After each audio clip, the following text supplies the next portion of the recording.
Okay, just getting through some questions. We've had one in from Samo, who's, my pool is shut for refurbishment and the club have had to move too far away. I will be able to swim at another pool sometimes, but it won't be proper training. How can I stay motivated? That's a tough one, isn't it? That's a really, really rubbish situation to be in. I think you've probably got to treat it a little bit like you have throughout all of lockdown and just plan things a little bit differently. Perhaps write down different goals, different structure, different training plan, different timetable, and try and find things that work for you. It might not be all pool based anymore. You might have to substitute some of that with land stuff. But yeah, just maybe reset your goals a little bit and just find different focus, and you might just have to amend your goals a little bit would be what I would suggest. Millie, thanks for your question. First of all, everybody's sort of in a different situation. Some people are very fortunate that their pools and their clubs have opened and limited pool time, limited pool space. And I hear that your club's moved to another pool and it's difficult for you to get there, but I would say it's more about what you can do than what you can't do. Stay in contact, and I guess you are, with some of the other club members, some of your other swimming buddies. So organise some stuff to do with them. That might just be land work. That might be an occasional swim session at a pool that is closer to you. If you take it on and organise that. And just do some other bits and pieces on land, which will eventually help your performance when you get back in the pool. And we always sort of have this thing, and I've had the same problems when I trained sometimes, that the pool had too much chlorine or the pool was shut for refurbishment. So we had to look at other ways to stay fit. So we just looked outside and just looked at other ways of keeping moving and keeping active and staying fit and healthy and happy. Another question from Twitter, I'll just say for that, it remained anonymous, but my son is only able to do a small number of sessions back in the pool, now it's opened, compared to what he used to do, probably half each week. So how should he manage it? There's a concern about him, not performing, not being able to do what he used to do, and losing his motivation again, another motivation one. But what advice? Again, it's about looking at what you can do, not what you can't. And again, just probably resetting your goals and your training plans, and that's maybe something you need to sit down with your coach and discuss and try and find a different way of working, and it might actually work better for you. You don't know that until you try it. There's lots of swimmers out there. Ben Proud, for example, I don't think he does a major amount of meterage each week, and I know he does a short event, and that obviously helps with that.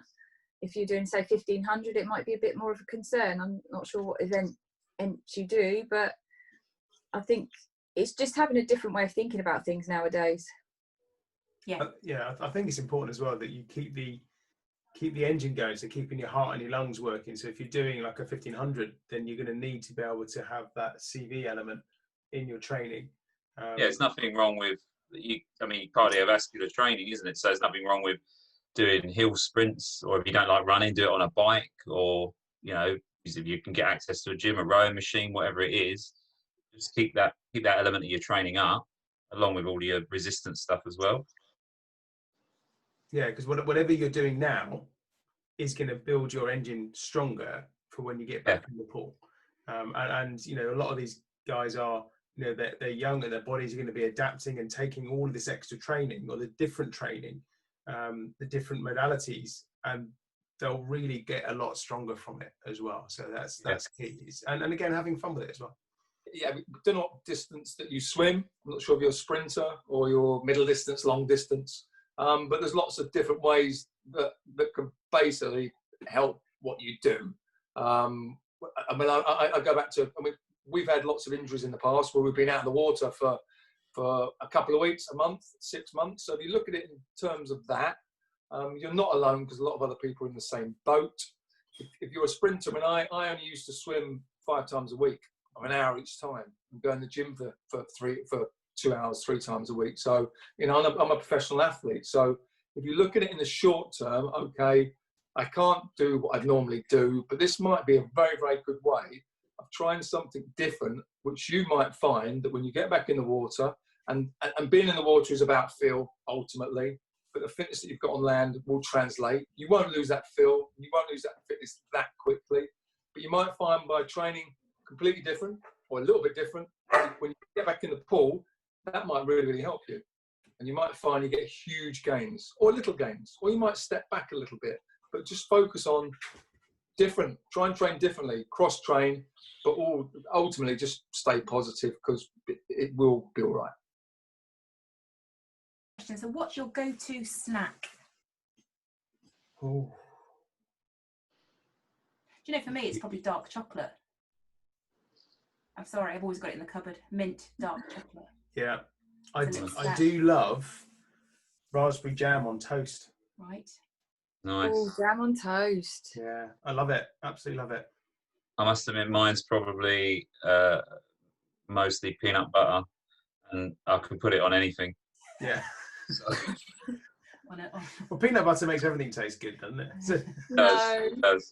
It does. I must admit, there's one that I'm not particularly proud of, because I know this isn't exactly nutritionally good for you. But if you get a dark chocolate digestive and smear it over that, it is lovely. Well, it depends what you've been working on, isn't it? Yeah, no, I can relate to that, Anne, as well. So, and again, you know, I've had this. I've had it on after like a heavy training session, heavy CV sessions, peanut butter and banana sandwiches. Amazing. Yeah, that's a good one. Yeah, that is a good one. Katie, come on, spill the beans. My go-to snack? Yeah. What if I'm like in a rush or something? Yeah. What do you always think? I'll have that. I'll probably go to the biscuit tin. We got some ginger nuts. I love a ginger nut. My go-to snack, whether it be, and it has been, in the middle of the night when I wake up and I can't sleep and I feel hungry, or just in the day at any point when I just think, I don't want a full meal, I want something quick and easy, and who does not love cereal? So any kind of cereal. It could be Shreddies, wouldn't be a bowl of porridge, that's a little bit too much, but a quick snack, Weetabix, shredded wheat. Cereal is my one. How did you get through the days when you really didn't want to train? So if you I know obviously Olympics aside and all of that stuff, like days when you're just putting in the hours training, whether it be in the gym or in the pool, it must have been days when you really didn't want to do it. So how did you get through those days? I know, like when it got to like this time of year and you get up and it's dark, you finish training in the morning, it's dark, you spend all day at school, you train again in the evening, it's dark. It's just always dark and it's horrible. You can't bother to get up in the morning, de-ice the car and go to training. It's hard work. I know for myself, I'm probably speaking for Mark as well, it's about the end goal, and you get there as well, you see your friends, it's a social time with your friends. So you get a silly song in your head, you get that stuck in it, and it just makes the session a bit fun. But I think to stay motivated through the hard times is just about thinking about the end goal and how you want to get there. I basically had a long line and ate lots of chocolate and trifle, and I didn't train. That's how I got through it. I'm joking, sorry. How did I get through the days when I didn't want to train? The easiest way to get through, let's say, a lack of motivation is to, I always kind of looked at it upon, there'll be other people with having the same feelings. And I look to, I remember talking to Stephen Redgrave about Christmas Day. There was a big thing about training on Christmas Day, and he always said that if I trained on Christmas Day, I knew my opponents wouldn't be training on Christmas Day. Therefore, I would have one day over them. And I look at it in terms of, with training, there's certain days you don't want to do it. But ultimately, you know, to do a best time or to go a little bit faster and to try and be a little bit better personally. If you don't go, you're the one that loses out. No one else loses out. So if you want to look at it personally, that was always my motivation. That there was only one person. No one could do it for me. I was the only one that could do it. And I was the only one that was going to miss out if I didn't train. Or if you want to look at it in another way, think about, do you know what? I've got a day over my competitors. What do you find the best way of clearing your head and relaxing is? I'll take this one, Mark. It probably sounds stupid, but I think if for me, it's being by water or in the water, whether that's going for a swim, sitting by the sea, sitting in the shower, anything like that. It's just my go-to relaxed place. Just to find Good water. job you're a swimmer. I know, it's like it's meant to be. I just found water always very calming. So it's just, I mean, living by the coast, I'm very lucky, but it's always nice to go down the beach and just that fresh sea air. It really does make you feel better. But you, Anthony, what clears your head? If I'm honestly, probably just exercise in general. So if I'm feeling, like a bit low or a bit, like I've got a lot on my plate, a lot on my mind, then I mean, a nice steady run, or not so much a bike ride, I suppose, if I'm outside, but indoors, then anything like that, or lifting weights is quite, I don't know, it's just a way of like a vent, isn't it? To get out of what you're doing. De-stressing. But you are. Well, I'd actually probably a technique, mindfulness technique or something, so to actually clear the head.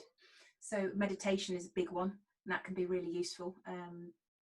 And also just practices to really engage with the present moment, because sometimes when you've got a lot going on, you're either thinking of the past or worrying about the future. So there's lots of things, techniques, and I can always put these down in the post, that can just help you bring you back into the present, which makes you realise actually it's about now that's important, and it can clear all that worry or all that thing away. So lots of things like that would help me.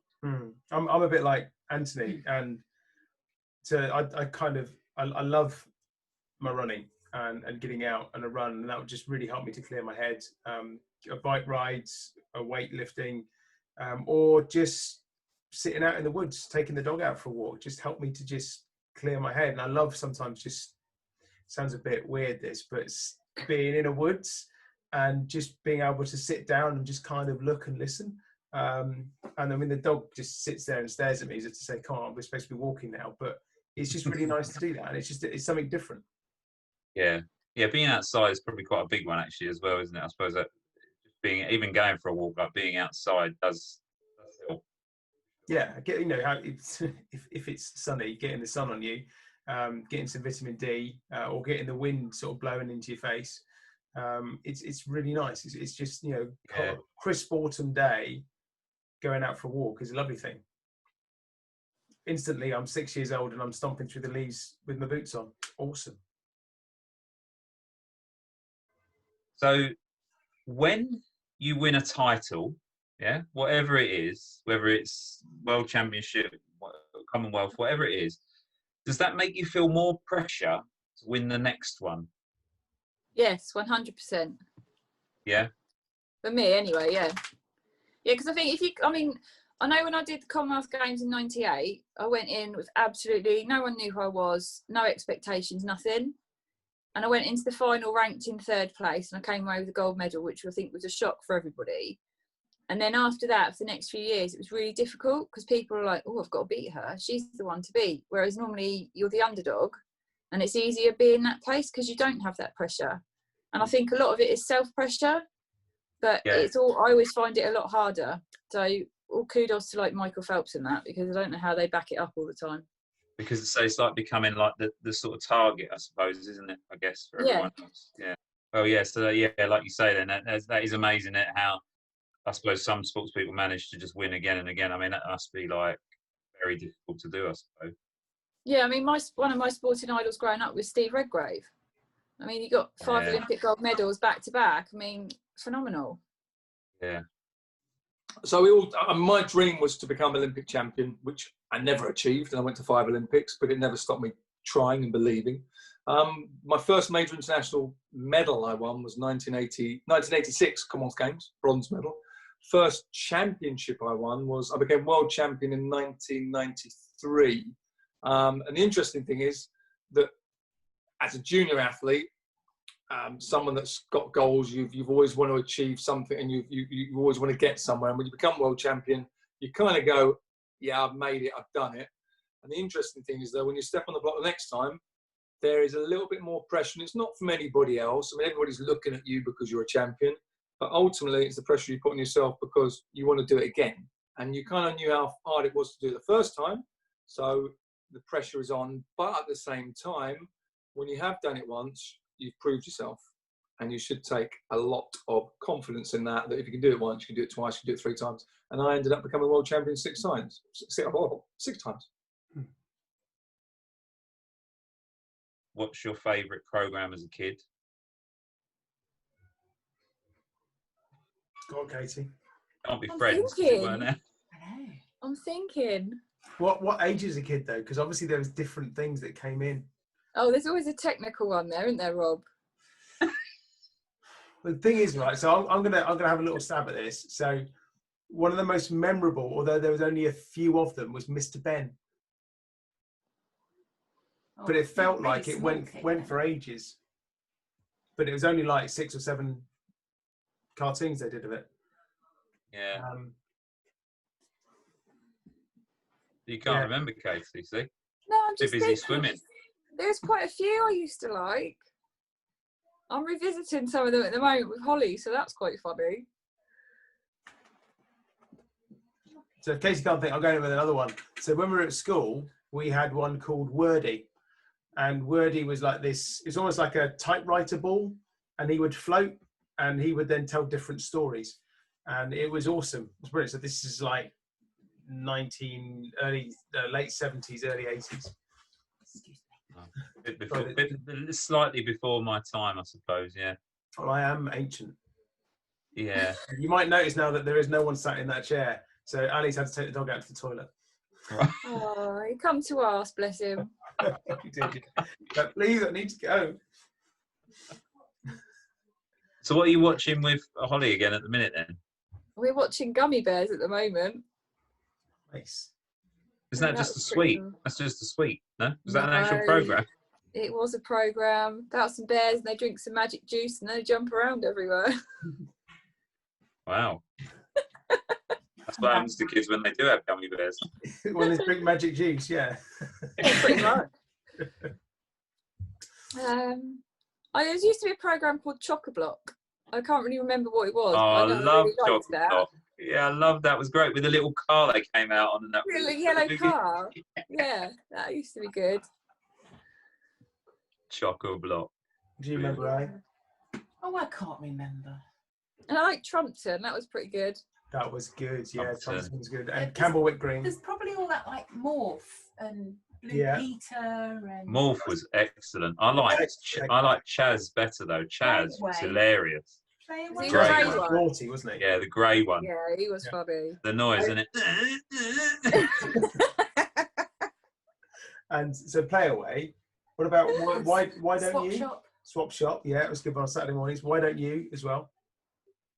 Kickstart. I used to love that. You know, the bikes and it was like kids and they used to go down the motocross tricks. bike.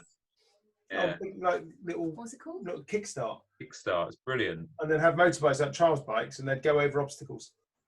Yeah, it was really hard, wasn't it? And what was the other one where they did this? Oh, the best programme I've just remembered. Funhouse. If you didn't want to be on Funhouse, you didn't live. Yes. With the 2 blonde twins. I was so jealous. I always wanted to go on Funhouse. Yeah. What about It's a Knockout? Oh well, yeah, that's Saturday night TV. Saturday night isn't it? TV. Yeah. That was genius. Proper genius. Get That people is- actually, to that's come in. probably Yeah, it was a good one. So if you've never seen it, Google it and go on YouTube because I'm sure there's clips on there for It's a Knockout. I remember that, yeah. Yeah. I don't. Sorry. You have to dress up in costumes and do stupid things. So it's a bit like Total Wipeout then, really. Yeah. Kind of, but in a costume. Yeah. So it's kind of a mix between Total Wipeout, Oh, it was hilarious. And- Takeshi's Castle. Takeshi's Castle, and The Masked Singer. Takeshi's Castle is excellent. What was the thing with the balls on Mars? It was Zelda. The balls used to roll around, and it was like Yeah. This is the puppet one, isn't it? yeah, the balls. Not were Terrorhawks. I might have been Terrorhawks. Yeah, I think it was Terror. And there was that funny looking. Yeah, I think that was Terrorhawks, which was kind of like along the themes of puppets, wasn't it? Mm. Yeah. I suppose I'm trying to think. The one thing that I used to sort of rush home for. I say rush home for. It was I sort of knew the time of it every day would have been Neighbours. I guess that is the one thing that series or something that I knew when it was on every afternoon and we came home from school and I'd watch would have been Neighbours. And Thursday nights, this is when I thought I was a bit grown up, Top of the Pops every week, and became a massive fan of 80s music. Katy, what did you do? What was your routine before getting in the pool for mobilisation and the importance of it for you? Oh, I used to skip before I got in the pool. So we'd skip for about 5-10 minutes every session. I used to find it actually really effective because I felt it warmed up my core. Yes. So when I did get in the water, I did feel the benefits from it if I didn't do it. And then for myself, where I'd had shoulder problems, I had some specific exercises I had to do. And I just grabbed a couple of drink bottles. So I had a bit of weight. And then I'd go through my pre-routine with them just to get my shoulder warmed up so it could cope with the workload I was about to have. Brilliant. So just explain the importance actually, Anne, is why do you need to be warm before you get in the pool? Well, simply the muscles more pliable, you get much more from it. So the warmer they are, the more blood flow they've got. So the faster they're going to work, the better, the more efficiently they'll work. And not to use I mean, depending on obviously what you're doing before might depend on how you would warm up. I mean, if you're doing obviously I don't know, if you're doing a 2-hour event or something, you probably don't want to warm up for like half an hour before. That might be a little bit too much, but you're still going to benefit massively from just having however long it is, 5, 10, 15 minutes beforehand. And it also depends what you do, really. I mean, foam rollers, obviously a good one for, releasing tension in the muscles. Foam roller, and there's nothing wrong with stretching beforehand either, but it's just worth remembering, obviously you don't want to stretch too hard but yeah, definitely stretching before would help. And I know it's sort of difficult for a lot of swimmers now. They don't get that usual 20 minutes before pool, on pool side, getting themselves ready to get in. They're literally, because of the situation and restrictions, they're probably, ushered in, and you've got to get in your lane and you've got to start swimming. So what can they do, and what can they do in the shortest length of time? So I think as well, because the warm-up, there's no reason, if you don't live that far from the pool, there's no reason that the warm-up can't start at home. Yeah, so you start getting yourself warmed up, mobilization, and getting the body ready for exercise. Then you're kind of sat in the car. I mean, if I'm going out to do an exercise, like a workout or something like that, I'll actually put the heated seat on in the car. Now, not every car has a heated seat, but it's a nice way for me to keep my back warm.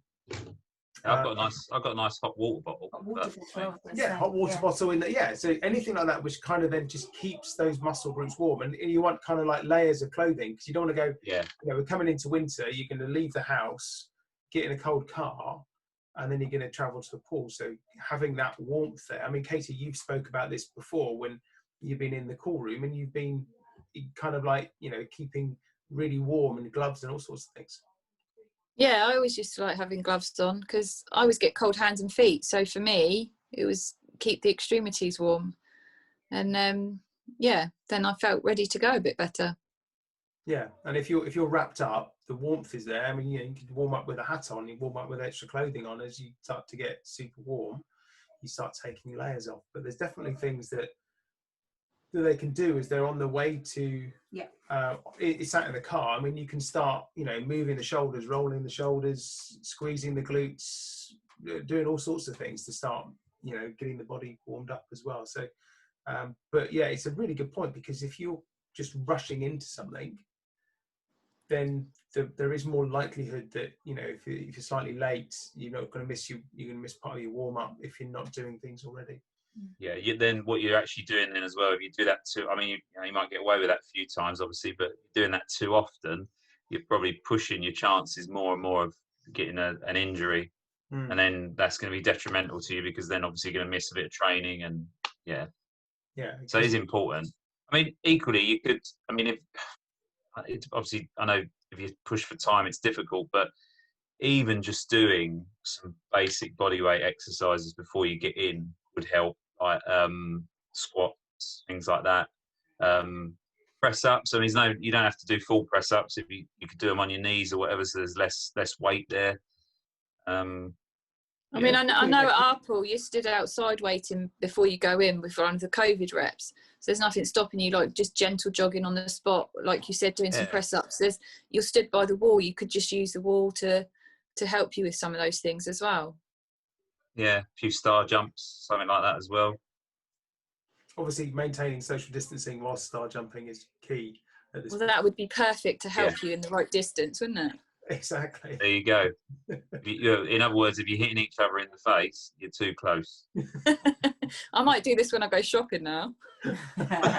Star jumps in the queue. Star jump everywhere. Out my space. I mean, Katy, you touched on it actually, about shoulder injuries, and of course, you know, everybody's had a long break from swimming and getting back into it. What we don't want to start happening is any injuries coming, because they're keen to carry on training and do as much as they can. So prevention. Let's talk about injury prevention. Shoulders are probably the biggest thing that the swimmer has issues with, or most swimmers do. Yeah. What can you do, and how often do you need to do it, and what can you do to prevent injuries? Right. So one of the things, I mean, you look at the shoulder. The shoulder is a really shallow joint. The hip is a much deeper joint. So with swimming, you are doing a huge movement as you go through the water, and there's a lot of strain which is coming in through that joint. So stretching is key afterwards. So the warm up, the stretch afterwards, things like external and internal rotation. So you taking the, I can't really see, I'll have to do my other arm. So taking the arm out, so you're coming through, so you've got rotation which is coming through. So you can use things like Katy was saying, a small water bottle to add a little bit of weight there.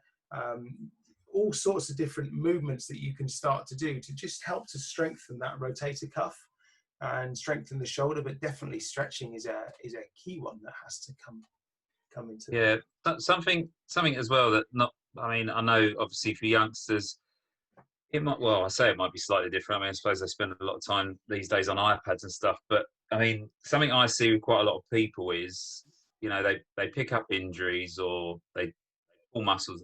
Quite often it's not when they're actually training. And a lot of that's to do with they're not really paying attention to what they're actually doing in their day-to-day routine. So if you're spending 4, 5, 6 hours on a computer or something, you're going to get stiff.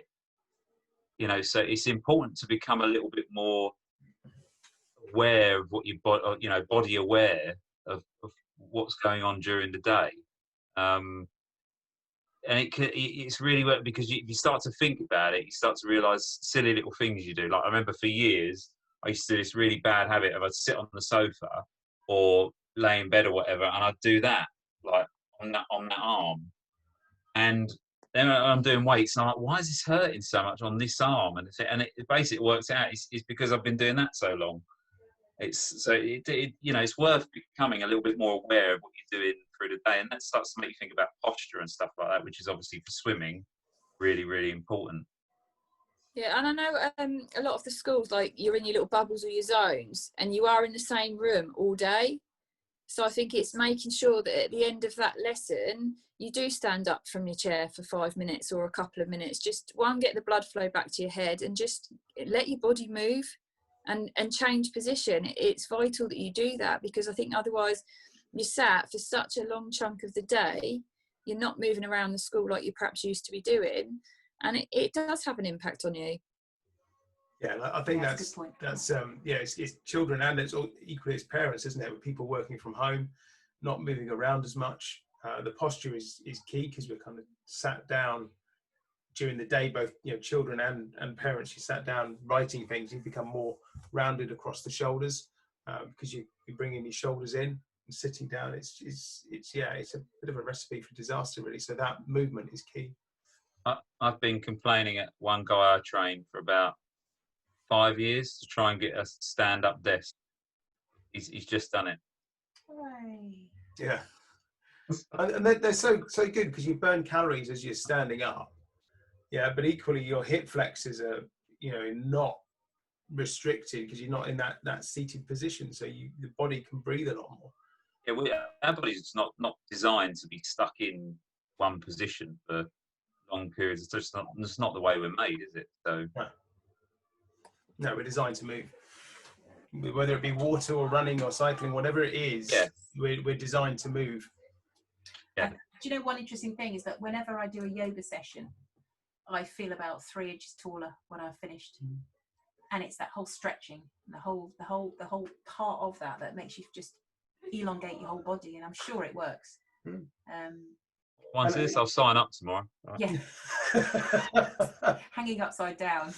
But it's definitely, you know, from an injury prevention point of view, things like yoga are fantastic because it's that core strength. Yoga and Pilates, where you're working on the core and the focus is on the core, but everything else comes into play as well. So that's a really good way to help strengthen without bulk. Yeah, and I know this is I know we talk about this a lot, it's a fairly obvious one, but what you don't want to do with anything, whatever sport it is you're doing or exercise routine you're doing, what you don't want to do is just concentrate on one spoke of the wheel, as in lift weights or just do running or just do swimming or whatever it is. You need to create like the whole package for yourself, don't you? So you need to be flexible, you have to be strong, you have to be able to cope with endurance, you have to have good concentration levels. So it's important not to ignore, like you're just saying there about yoga and Pilates and that. They're always a good addition sometimes to other stuff that you're doing. You shouldn't ignore any sort of section of your training, really. Yeah, it's that variety in it, and by having the variety, you strengthen your body in ways that you would never do by doing a single, you know, do one or two sports. So yeah, absolutely key.